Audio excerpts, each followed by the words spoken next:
Hello అండి, అందరికీ నమస్తే. ఇది దసరా 8వ రోజు. ఈరోజు అమ్మవారు సరస్వతీదేవి.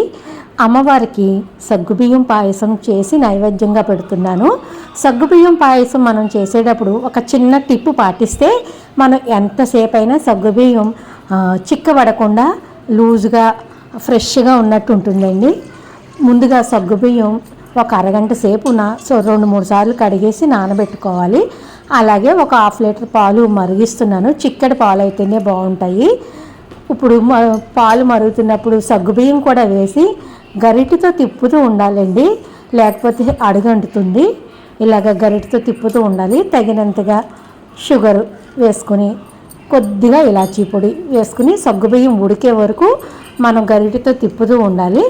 సగ్గుబియ్యం ఉడికిన తర్వాత స్టవ్ ఆఫ్ చేసి గిన్నెని గట్టు మీద పెట్టుకుని ఒక అర గ్లాసు చల్లటి నీళ్ళు, ఫ్రిడ్జ్లో పెట్టిన వాటరు ఇందులో పోసుకోవాలి. పోసి మొత్తం ఒకసారి బాగా కలపండి. మీకు ఎంతసేపు అయినా సరే చిక్కబడకుండా ఇలాగ ఫ్రెష్గా లూజుగా ఉంటుందండి పాయసం, సగ్గుబియ్యం పాయసం. ఈరోజు అమ్మవారికి నైవేద్యంగా సగ్గుబియ్యం పాయసం పెడుతున్నాను. ఈరోజు సరస్వతీదేవి అమ్మవారు, సరస్వతీదేవి అష్టోత్తరం చదువుకోవాలండి. మళ్ళీ మరొక వీడియోలో కలుద్దాం. Bye bye friends.